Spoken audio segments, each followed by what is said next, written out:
बहुत सी सिद्धियां हैं। जब कोई भगवत मार्ग में चलता है ना, ये जरूरी नहीं कि आप अष्टांग योग से चलें तभी आपको सिद्धियां मिलेंगी। आप भजन मार्ग में चल रहे, भक्ति मार्ग में चल रहे, यदि आपके अंदर इन सिद्धियों की प्राप्ति की चाह हो तो बहुत जल्दी सिद्धियां मिल जाएं।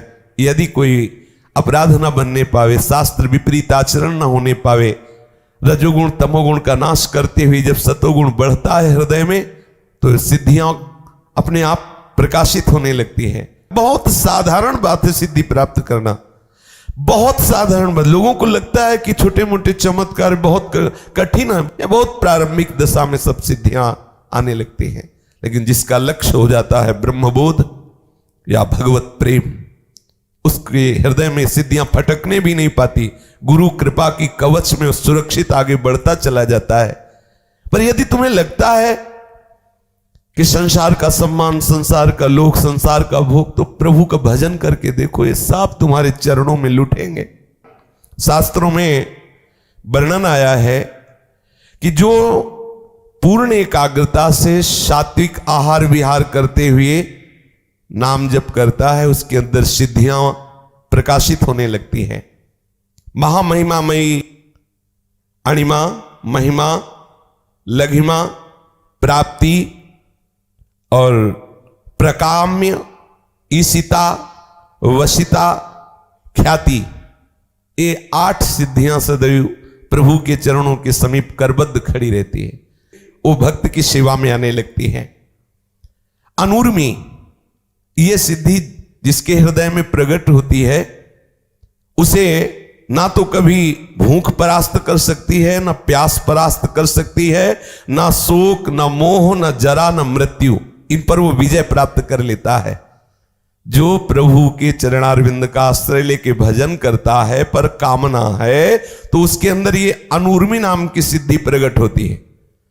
देखो कैसी महिमामयी है। चाहे जितने दिन भोजन न मिले, वो कभी भूख से व्याकुल नहीं हो सकता।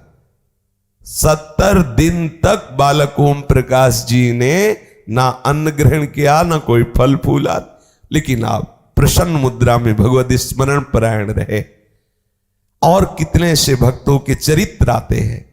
भूख की व्याकुलता स्पर्श नहीं कर सकती उसके हृदय में, प्यास की व्याकुलता स्पर्श नहीं कर सकती, ना तो कोई शोक उसे छू सकता है, ना मोह छू सकता है, ना बुढ़ापा और ना मृत्यु, ये उसको दुख नहीं पहुंचा सकते हैं।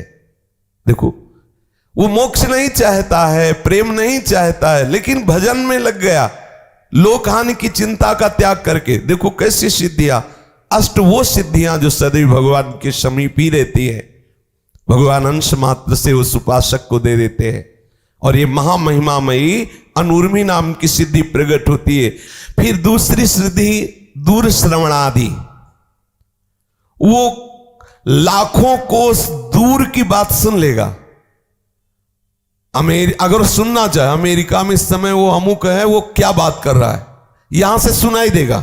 बैठे बैठे बैठा यहां है और एक एक बात उसकी सुनाई दे रही। ये सिद्धि कहीं से किसी की भी बात वो सुन सकता है कि आप क्या बात कर रहे हैं। जिधर वो ध्यान देगा उधर पूरी बात उसे सुनाई देगी। जैसे हम आपसे बात कर रहे हैं, ऐसे उसको सुनाई देगा। वो जहां की बात, लोक लोकांतर की, जहां की सुनना चाहेगा उसे दूर श्रवणादि, ये सिद्धि प्राप्त होने पर कहीं कुछ भी सुन सकता है, किसी की भी बात सुन सकता है।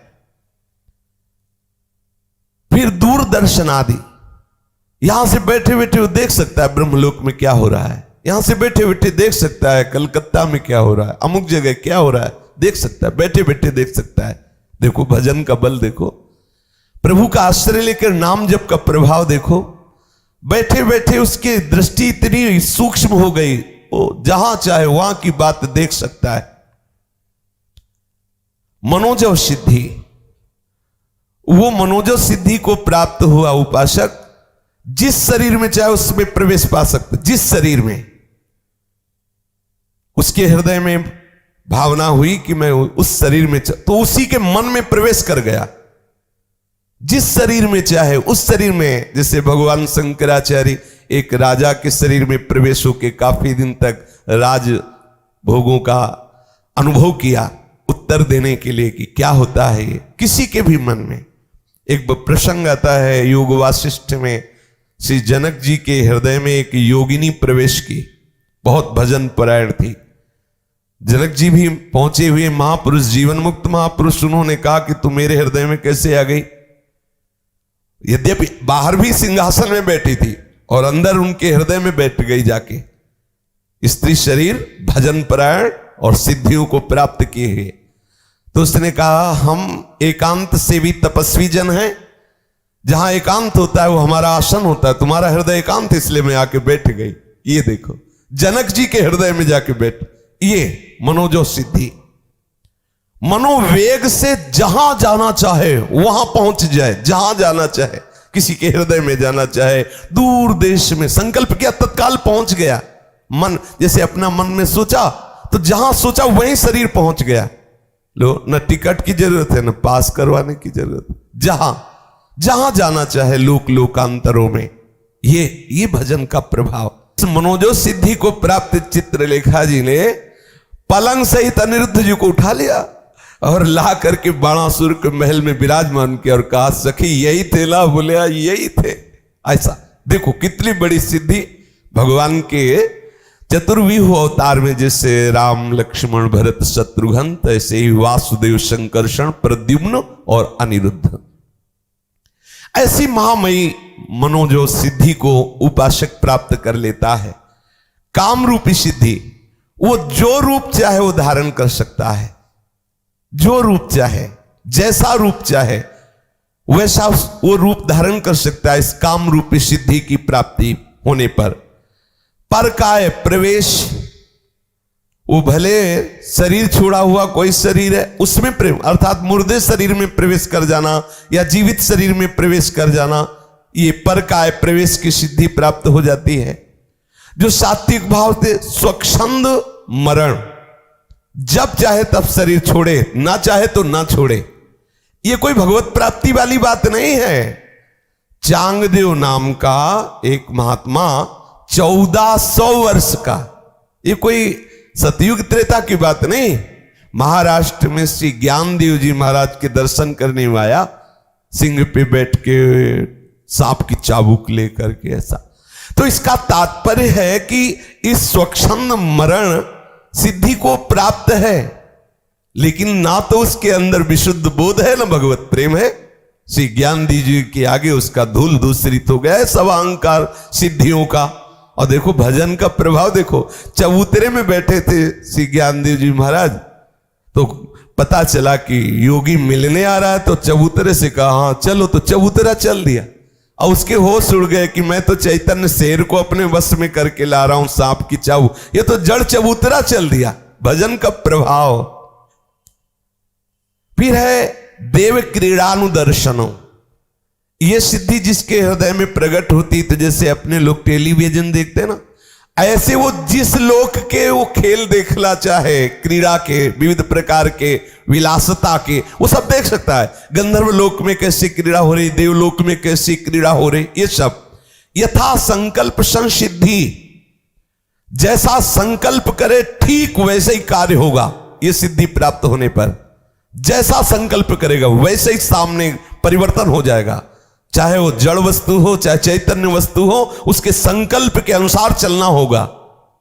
यह सिद्धि प्राप्त हो जाती है। अप्रतिहत गति, उसकी आज्ञा को कोई उल्लंघन नहीं कर सकता जिसके अंदर सिद्धि। जो आज्ञा करेगा उसका पालन ही करना पड़ेगा, बलात् करना पड़ेगा, उसकी गति को कोई रोक नहीं सकता। यह सिद्धि जिसके हृदय में अप्रतिहत गति प्रकट होती है।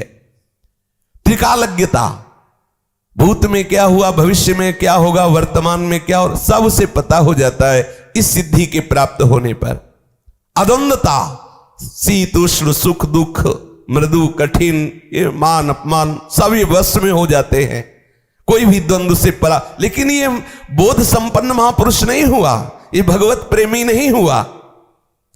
पराचित्ताद्यभिज्ञता, दूसरे के मन में क्या चल रहा है ये बात जान जाना, ये सिद्धि।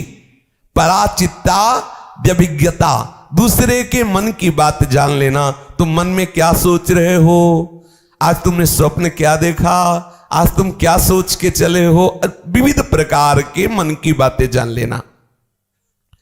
प्रतिष्ठम्भ हो, अग्नि की ज्वाला से ऐसे निकल जाना, जैसे अपने लोग ऐसे टहलते हैं, ऐसे वो अग्नि की ज्वाला में टहलेगा, उसका रोम भी नहीं झुलसेगा। वो वायु के साथ उड़ सकता है, वो जल में ऐसे थल की तरह चल सकता है। भारी से भारी शस्त्र प्रहार होने पर उसकी त्वचा में खरोच भी नहीं होगा। भयंकर से भयंकर मारण विष पीने पर भी विष का कोई प्रभाव उसके ऊपर नहीं होगा। चाहे जितना सूर्य का ताप हो, उसके शरीर में गर्मी नहीं पैदा कर सकता। ये सिद्धियां अपराजय, कोई भी मंत्र से, तंत्र से, बल से उसको पराजित नहीं कर सकता। अपराजय, सब पर वो विजय प्राप्त करने की सामर्थ्य रखता है। इसलिए अगर आपको ऐसा कुछ चमत्कार भी प्राप्त करना है तो प्रभु को भजो। वो बड़े लीलामय हैं, बड़े सामर्थ्यशाली, बड़े कृपामय। लोक हानि की चिंता ना करो। जिस मार्ग के आश्रित आप हुए हो, इसमें सब सामर्थ्य विराजमान है। जो चाहोगे, जितना चाहोगे, तृप्त हो जाओगे। ऐसे तृप्त हो जाओगे कि कुछ चाहोगे ही नहीं। चल के तो देखो।